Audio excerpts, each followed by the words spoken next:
Okay, so first of all, if you are a senior, you can shut this video off because this is not for seniors. Seniors are officially done at this point.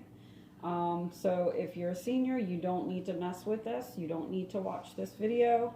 Just make sure that you're current on all of the other assignments that I have given you up to this point, and you are done. So basically this lesson is for the rest of us, for us underclassmen who are still working, still going, whose last day is June 1st. This is for you guys. I know you guys are probably wondering, well, when do we get to be done? How much more do we still have to do? So pretty much this is really our last lesson. So this is going to be your last lesson of the year.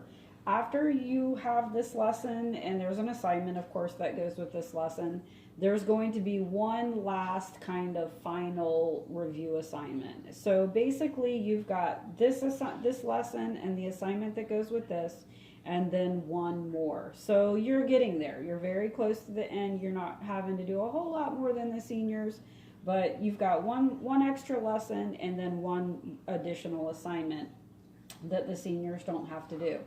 So last major lesson of the year is going to be section 7.5.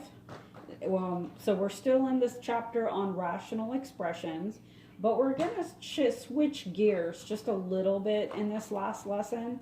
And I've put some notes up, and I know, guys, I hardly ever give y'all notes to read or copy, but in this chapter, because this is a harder chapter, I think this is probably the hardest chapter of the year that we've done throughout the whole year. I have given you some notes in this chapter because it is a little more difficult. And this is another one of those sections where I'm giving you some notes on this board. So I do recommend that you write this down. I think that you will find this helpful as you're working through the assignment. You can go back to these steps and you can follow these steps if you have them written down. So I would certainly, even if you just take a picture of it with your phone off of the video or something, but I do think that you will find this helpful. So first of all, this is the steps for solving a rational equation. So the first question, that's my cat, that's AJ, sorry.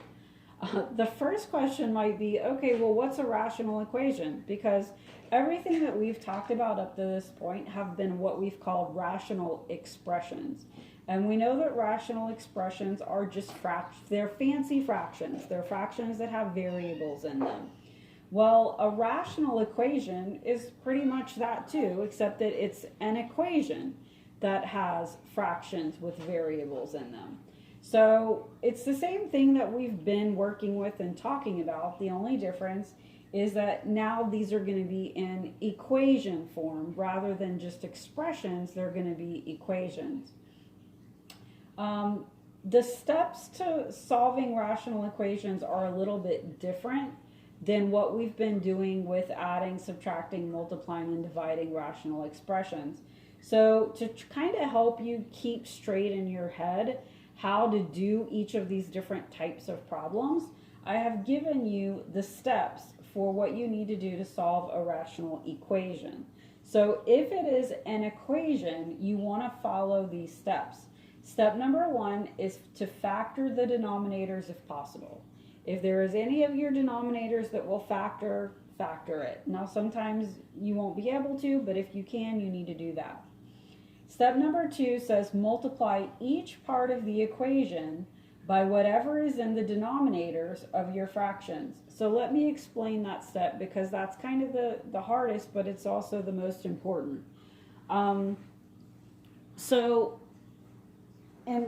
whenever you're solving these equations, the main rule that you have to remember is that you can do whatever you want to an equation as long as you do it to every part of that equation.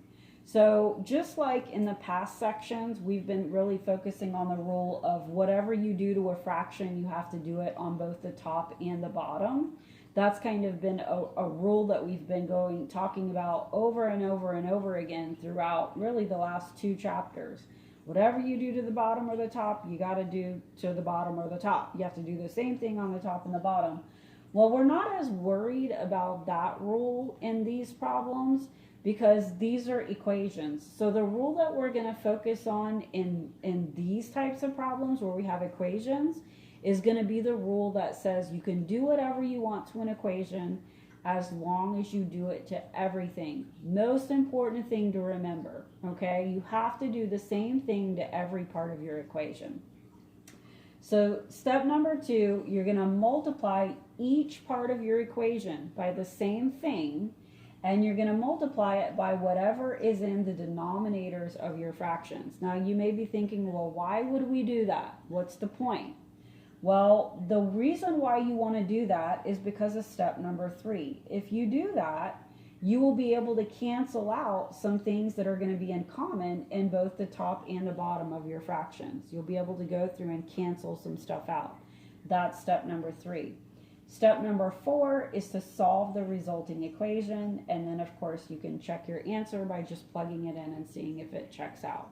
Okay? So these are your basic steps for solving a rational equation. We are going to do 4 examples together today. We're going to do 2 easier ones where you just have numbers in the denominators. And then we're going to do 2 more difficult ones that have variables in your denominators. So 4 examples today. This is basically what you need to know right here on this board. These are your steps. Take a picture, write it down. This is what we're going to be following. So what I'm going to do now is I'm going to erase this. If you haven't had a chance to write it down, or rewind and go back and get it and write it down, okay? Because we're going to be using these steps. Now I'm going to erase, and we'll go to the examples and we'll do those 4 examples together.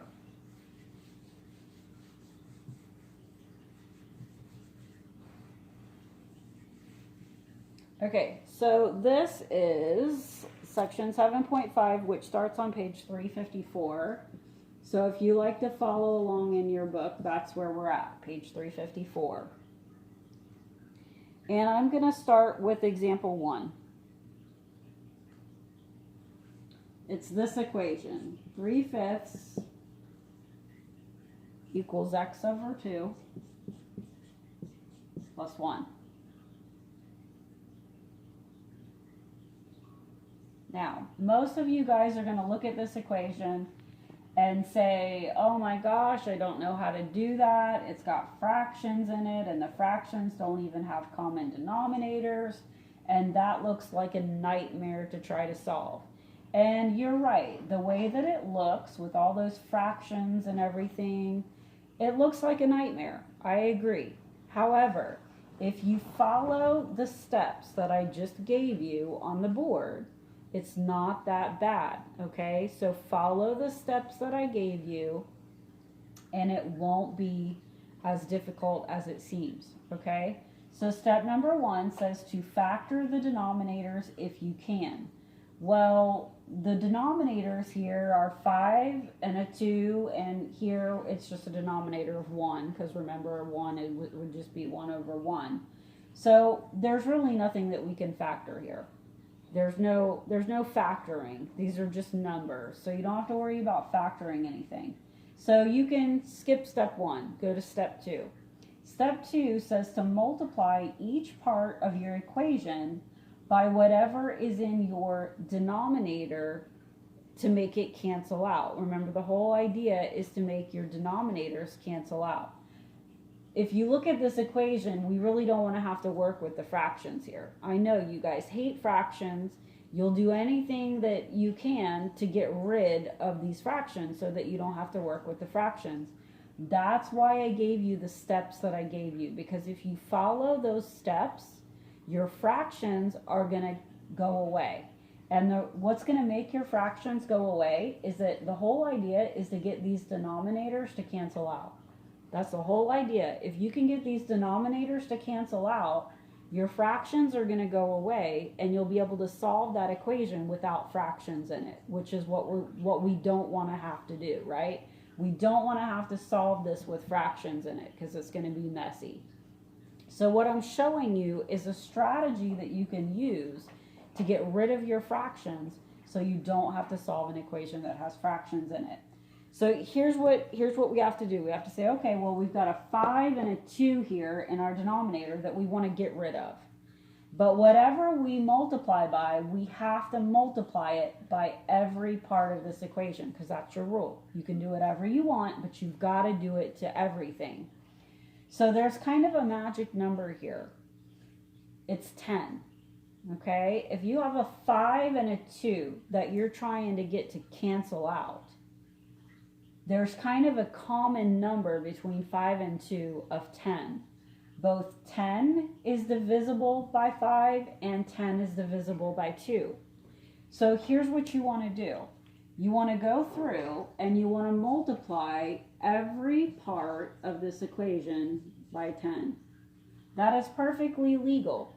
You can do whatever you want to an equation as long as you do it to every part. Some of you guys may be thinking, oh, but if I multiply the top by 10, don't I have to multiply the bottom by 10? Well, if this fraction was by itself, I would say yes, you have to follow that rule. But this fraction is not by itself. It's part of an equation. So since it's part of an equation, it is perfectly legal to just go through and multiply each part of the equation by 10, and you are good to go here. You do not have to multiply the bottoms by 10 also. Leave it like this. Now, here's why I'm saying multiply by 10. Because what's going to happen is now you can go to step 3, which says to cancel out anything that you can cancel out on the top and the bottom. Well, look at this 10 over 5. That's going to divide evenly. 10 divided by 5 divides evenly to give you a 2. Over here, look, the same thing's going to happen. 10 divided by 2 divides evenly to give you a 5. Okay, and then there's not really, I mean, if you wanted to, you could put it over 1 here, but nothing's going to happen because 10 over 1 is still just 10. So nothing's really going to happen with that other than that I'm just going to multiply the 10 by the 1. So here's the resulting equation. This became a 2, and then I multiply it by the 3 to get a 6. Bring down the equals. The 10 divided by 2 divided evenly to become a 5x that goes with it. Bring down the plus, and 10 times 1 is 10. Now, look at this equation and look at what you had originally. In one step, you went from something that looked super, super complicated and would have been very, very difficult to solve because of all those fractions in it.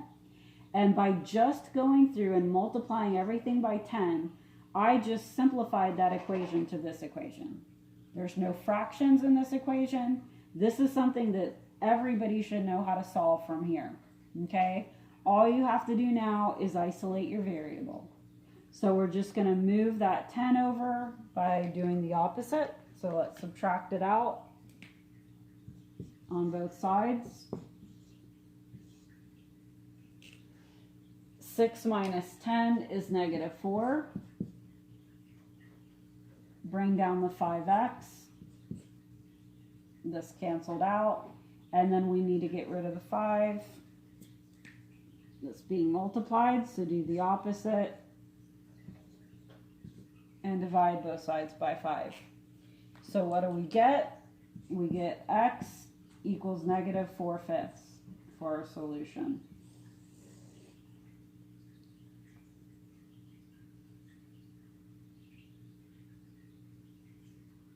Okay, if you wanted to check it, yes, you can take that value, you can plug it.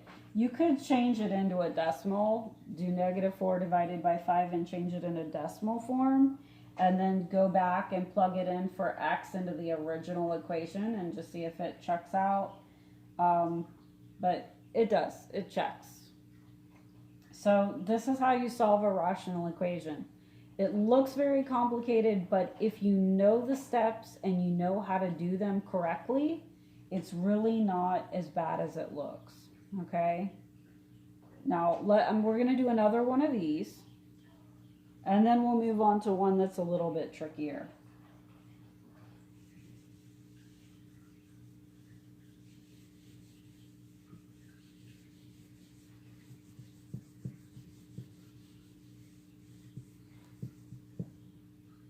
Okay, let's go to example 2a.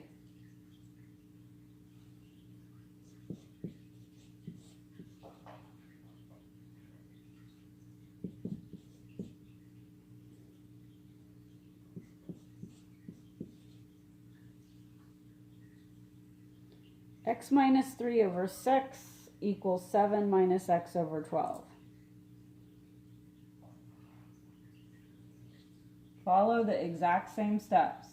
Step number 1 says to check your denominators and factor anything you can in the denominators. Well, this is similar to the last one that we did. There's nothing in the bottom of your fractions that you can factor. So you can skip step number 1. Step number 2 says to multiply each part of your equation by whatever you need to, whatever's in the denominator, so that you can get those denominators to cancel out. Well, again, we have an imaginary 1 here, which doesn't really affect the problem any. You don't have to worry about that.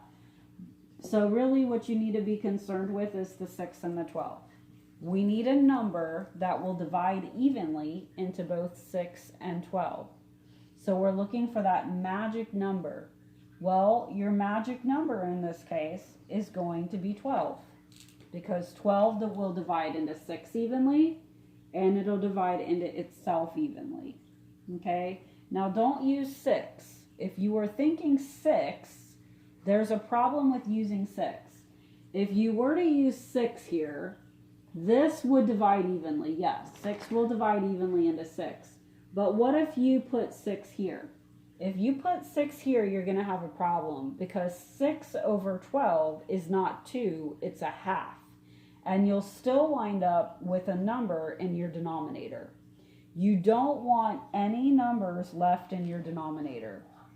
So 6 and 12 do not divide evenly.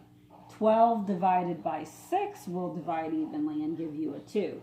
So don't use 6 here, use 12. And of course we know that whatever we do to one part of the equation, we have to do to every part. So once you've decided what that magic number is, you've got to go through and multiply everything by that number. So we're going to multiply everything by 12. And then the next step is, this is step number 3. It says cancel out anything in common in the top and the bottom. You know, simplify in any way that you can. So this 12 divided by 6 is going to cancel out and become a 2. And by the way, that 2 is going to have to be distributed to this x minus 3. There's a parentheses around that x minus 3. So once you've divided the 12 and the 6 to get the 2, you will need to distribute that. Now we need to do, this is just going to be 12 minus 7, whatever that is. And then here we can do we can't do any canceling here, because 12 divided by 1 is still just 12. So there's no canceling to do here. There is some canceling that we can do here, because the 12 divided by 12 is going to become a 1.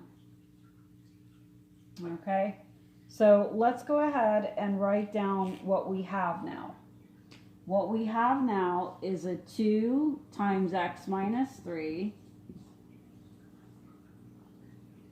equals, and then we need to multiply 12 times 7 is 84.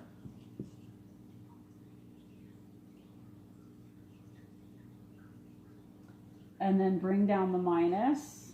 The 12 canceled out to become a 1, which we can really just drop out and let it go away.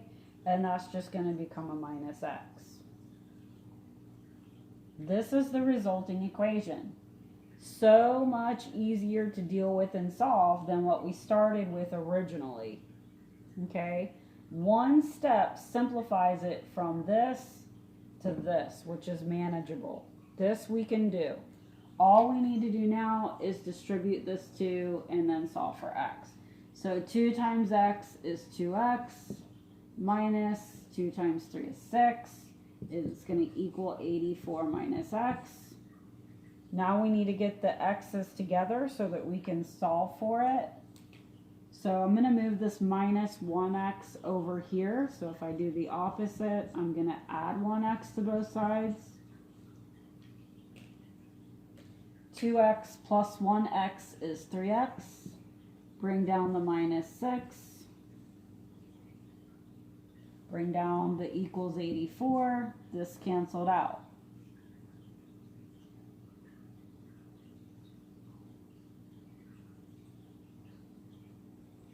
And then just keep going. So to get the x by itself, I need to move the minus 6 over. So I'm going to add 6 to both sides. We get 3x equals 84 plus 6, which is 90. And then we're going to divide both sides by 3 to get rid of the 3. And 90 divided by 3 is 30. So we wind up with x equals 30.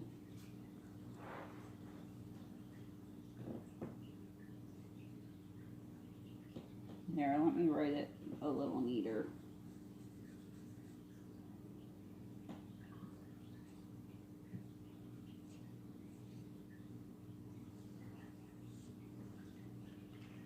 Okay, so your solution is x equals 30. Again, if you want to plug it back into the original equation just to make sure that it checks out, you can do that. Okay, so this is how we solve rational equations that just have numbers in the denominators. All right, let's get a little bit harder. We haven't done any that have variables in the denominator. These have all just had numbers in the denominator. So let's turn the page and let's look at example 3.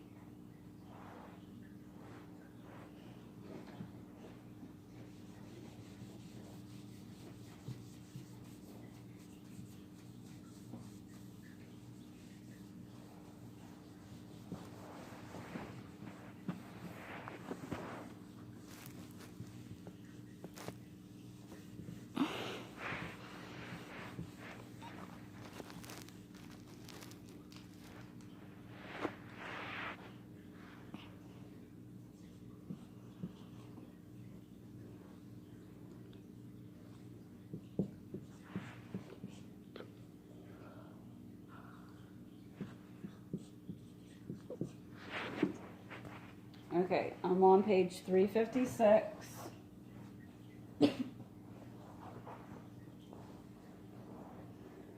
Looking at example 3. 8 over 3 equals 7 over x minus 1 over 3x. So it looks very similar to the two examples we've already done. Really the only difference is that if you look at your denominators, we now have both numbers and variables in the denominator. Okay, so finding that magic number to multiply everything by is going to be a little bit trickier. The steps are the same though. So step number 1 is still to factor the denominators if you can. I still don't see any factoring that I can do down here though. So once again, I can skip step number 1. There's no denominators to factor. And go straight to step 2, which says to multiply every part of your equation by whatever you need to cancel out in the bottom. So we really have two things to look at now, the numbers and the variables. So let's start by looking at the numbers. My numbers are a 3 and a 3. So guess what? Your magic number is going to be 3. If you want a 3 to cancel out and go away, then you need to multiply the top by 3. 3 over 3 is going to give you a nice little 1. So your magic number is 3. But then we also have that x in the denominator that we have to deal with. So I also need an x here to cancel out, and I want an x here to cancel out of the bottom so that those fractions will go away. So just multiply everything by x also. If you multiply the top by x, it's going to cancel out with the 1 on the bottom. That's what step number 2 means when it says multiply each part of the equation by anything in the denominator. If it's in the denominator, you want it to cancel out, so you need to multiply it on the top. So your magic number, so to speak here, is going to be 3x.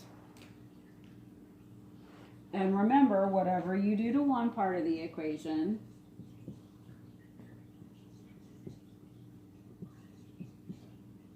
you must do to all parts. So you have to multiply each part of this equation by a 3 and an x. And then the next thing, this is step 3, says to cancel out anything that you can out of the top and the bottom. So let's look at each of these 3 parts and let's see what kind of canceling we can do here. So the 3 over the 3 is going to cancel out and become a 1. The x does not have an x on the bottom to cancel out with, so I cannot cancel that x out. I have to leave it. Okay, now let's go to this part. So this part, the 3 doesn't have anything to cancel out on the bottom, but the x's cancel out in this case. So here, these x's are going to cancel out. Okay, I have to leave the 3 because it didn't cancel with anything on the bottom. Now let's look at the third part here. Now on this one, both the 3's cancel out and the x's cancel out. Okay, so you just go through and you cancel out anything that you can. If you're doing it correctly, all of your denominators should always cancel out. If you're doing it right and you're picking the right thing to multiply by.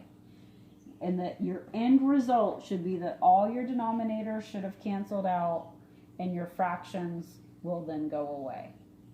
So now let's write down what's left. So what's left, I'm going to just drop this 1 out because I don't need it. That 3 over 3 becomes a 1, but I don't need the 1 there. So let that drop out and let it just write this as an 8x. The 8 goes to the front and we just write it as an 8x. Bring down the equals.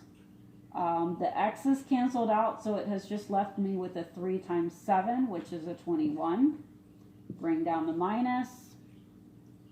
And then the 3's canceled, the x is canceled. The only thing left there is a 1. So it's a minus 1. Again, guys, look at how something so complicated becomes something very simple if you just know what to do and do it correctly. This is now super easy. All we need to do is solve this equation for x. So we're going to do 21 minus 1, which is just 20. And then we're going to divide out the 8 on both sides. And we get x equals 28. Now that is reducible. You can divide the top and the bottom by 4.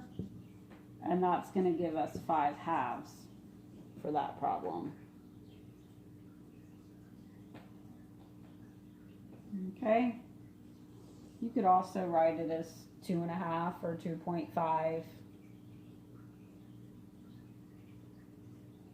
So that's what you do when you have variables as well as numbers. It's just kind of the same idea. You just multiply by whatever you need to get those denominators to cancel out.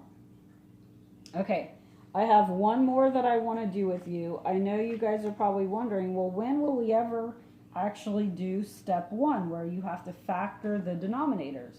Because none of the 3 examples that we've done so far have required doing step 1. There hasn't been any factoring involved yet.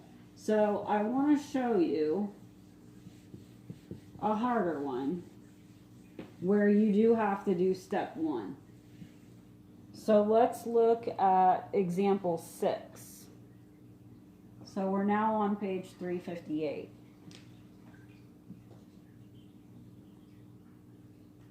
Example 6 looks like this.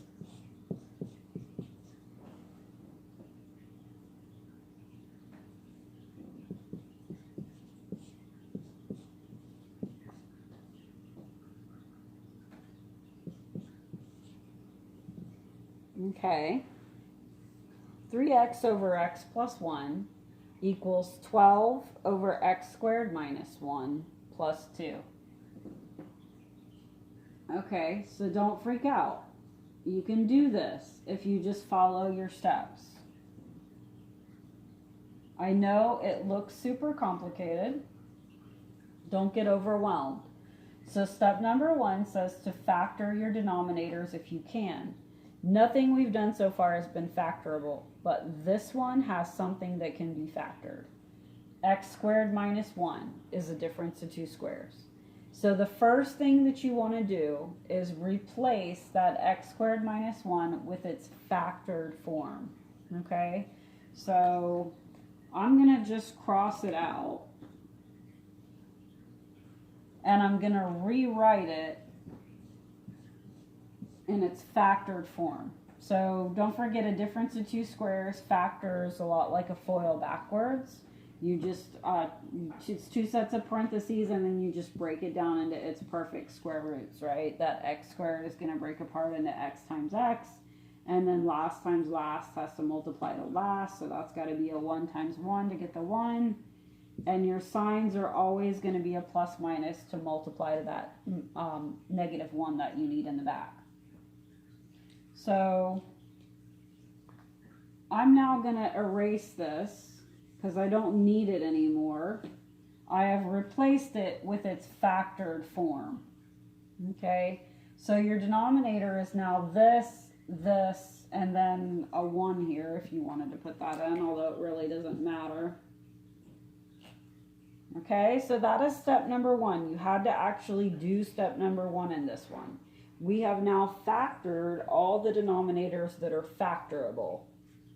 Okay, so now we're ready to go to step number 2, which again says to multiply each part of the equation by everything in the denominator so that it'll cancel out. So be careful here, guys. Remember, I know I've talked about this before, but it's everybody always makes this mistake. You cannot separate this x and its plus 1. It goes together, okay? It's not separable. They're partners.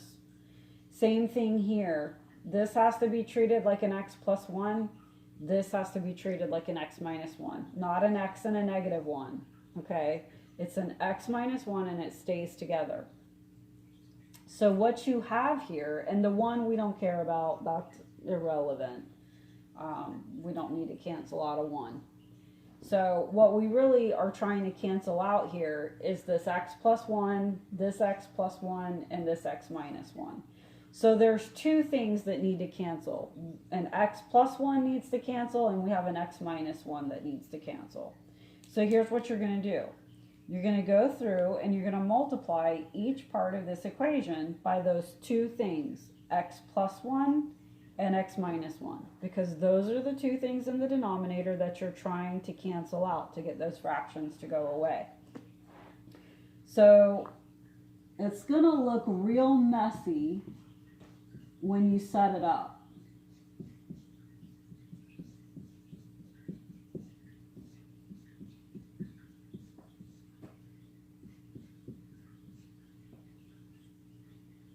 I'm going to go through and I'm going to multiply each part of this equation, because whatever I do to one part, I have to do to all parts.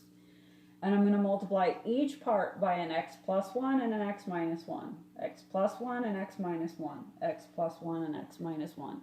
Now I know you're probably looking at that and saying, oh my goodness, you just made it way more complicated. But I really didn't. It seems like that, but I really didn't. Because if you go to step 3, now you get to start canceling a whole bunch of stuff out. Look at all those things that you have in common that you can now cancel. So I can now cancel this x plus 1 and this x plus 1. In the middle here, I can cancel out the x plus 1s and the x minus 1s. Over here, I can't cancel anything out. So this one's going to have to stay. No canceling there. Okay? But I was able to cancel out a lot of stuff here. So now let's write down what we have left. We have a 3x times an x minus 1. Bring down the equals. Over in the middle here, everything is canceled out except for the 12. So bring down the 12. Bring down the plus. And then I have a 2 times an x plus 1 times an x minus 1. Here's my new equation. It still looks kind of nasty, I agree. Still not the easiest equation in the world to solve. But it's a whole lot better than what I started with all those crazy fractions in it. I've at least gotten rid of the fractions. Okay, so to finish this problem, there's a couple things we need to do. We need to distribute out this 3x. We also are going to need to FOIL this x plus 1 times x minus 1 back out. You should know what that is, because originally that was an x squared minus 1 that I factored into x plus 1 times x minus 1. So we know that we can rewrite this as an x squared minus 1 if we FOIL that out. Okay, let's go ahead and distribute this 3x. So 3x times 1x is 3x squared, minus 3x times 1 is 3x. Okay, let's bring down that equals 12 plus 2. And then if we FOIL this back out,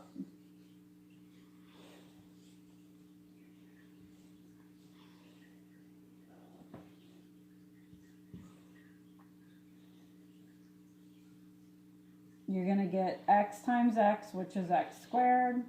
When you go to do the outside, you're going to get a minus 1x. Inside is going to be a plus 1x. So the outside and the inside cancel out. And then last is 1 times negative 1, which is a negative 1. Okay, again, if you FOIL this out, the two inside terms are going to cancel out and go away, and you will get an x squared minus 1. That should make sense because that's what that was originally before we factored it. Okay, and then we're going to need to distribute that too. So this is going to have to distribute here also. All right, so this is now 3x squared minus 3x equals 12 plus. Now let's distribute this 2. So 2 times x squared is 2x squared. And 2 times negative 1 is a minus 2. Now, once we get to here, there's something else we need to talk about. All the equations that we've solved so far have been what we call linear equations that you guys are used to doing in Algebra 1. But notice that this equation has both x's, but it also has x squares in them. This is what we call a quadratic equation. And back a while ago, we learned about quadratic equations and how to solve them. You may have forgotten because that's something relatively new. That's more of an Algebra 2 thing than an Algebra 1 thing. So this is a more complicated equation to solve. You cannot solve this by just getting the x by itself. It's quadratic. You have to follow a different set of steps. So if it's a quadratic equation like this one, the first thing you want to do is set it equal to 0. You've got to move everything to one side and set it equal to 0. So we need to move this plus 2x squared over with the 3x squared. So I'm going to subtract a 2x squared from both sides. Let's see, what else do we need to do? We can also, let's go ahead and combine that 12 minus 2 also. Now I'm going to write down what that gives us down here, and then what I'm going to do is I'm going to erase up here, and we'll continue the problem up here.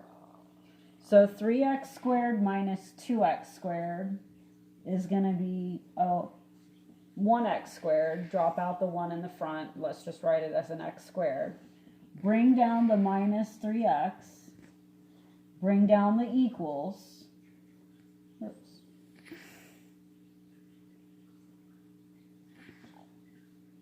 And then let's combine the 12 minus 2 will give me a 10.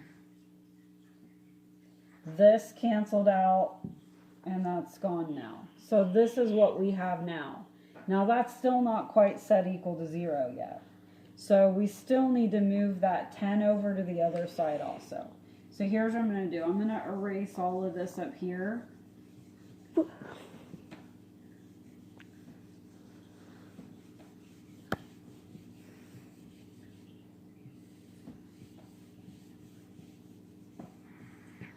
And let's continue it back up here again.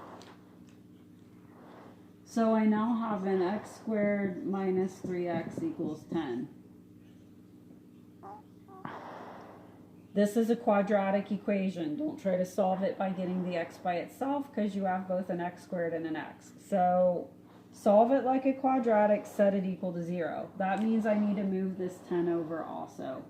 So we're going to subtract 10 from both sides.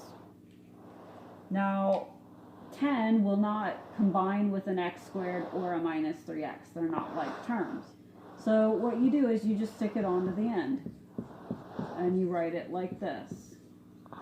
X squared minus 3x minus 10 is now going to equal 0 because that cancels out. This is step number 1 of solving a quadratic equation. Set it equal to 0. Now, step number 2 kind of is up to you. You have a choice at this point. Some of you guys hate factoring, and you will do anything to keep from having to factor, including using the quadratic formula. So if you know the quadratic formula and you know how to use it, then certainly at this point you could use the quadratic formula if you wanted to. Some of you guys have probably never even heard of the quadratic formula, and you have no idea what I'm talking about, and that's okay. If you don't know the quadratic formula, there is another way to solve this equation, and that is by factoring it. So if you look at this expression, it looks like a FOIL backwards problem to me. So let's see if we can factor it using the FOIL backwards method. 2 sets of parentheses. I'm going to go ahead and erase the rest of this.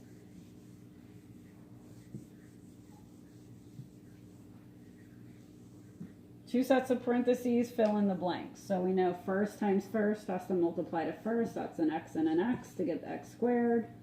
I know that last times last has to multiply to last, which is negative.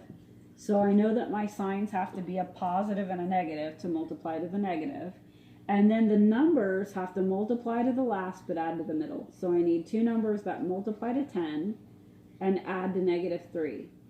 5 and 2 will multiply to 10, and I can make them add to negative 3 if I make the 5 negative and the 2 positive. Negative 5 plus 2 gives me that negative 3 that I need in the middle. And negative 5 times 2 gives me the negative 10 that I need at the end. So I've now factored that expression, and it's equal to 0. The next thing you have to do is use your zero product property. Your zero product property says that if you have 2 things being multiplied together and they're multiplying to 0, that at least one or both of these things has to have a value of 0. One or both of these has to be 0 if it's multiplying to 0. So this is where you can break it apart and set each part equal to 0 and solve from there.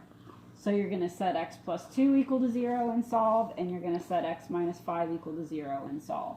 So it's kind of like you're taking that quadratic and you're breaking it up into 2 linear factors. You now have 2 linear equations that can be solved in a linear way, like you guys are used to from Algebra 1. So now just subtract 2 from both sides, and you get x equals negative 2. And over here, you can add 5 to both sides, and you get x equals 5. Okay, so yes, you can get 2 solutions to some of these equations. The harder ones, you can get multiple solutions to them. And this one does have two solutions, -2 and 5. You will find that if you plug in either one of those values for x into that original equation, they actually both check out. They will both work. Okay? So this one is definitely a little bit harder than the first three. This is your tricky one. There are some like this in your assignment. Some are the easier ones, and then some are harder ones like this. There's a mix. So this is your last lesson for the year. If you look on the web page, it gives you the assignment that goes with this particular lesson and section. So you need to work on this assignment. If you've looked at the due dates, you noticed I'm giving you a whole week to get this done. The reason why I'm giving you a whole week is because this weekend is a holiday weekend. It's Memorial Day weekend. So I know that you've got that long break in the middle for the weekend. So I'm giving you all the way until next Thursday to get this done and to get this in for me. And then next Thursday, there will be one last new assignment posted next Thursday on the day that this is due. You'll have one last assignment, and that will be your final assignment for the year. And once you get that done and turned into me, then you'll be done for the year. Okay, so you've got this assignment that goes with this lesson, and then one more that will be assigned next Thursday. All right, I will talk to you then.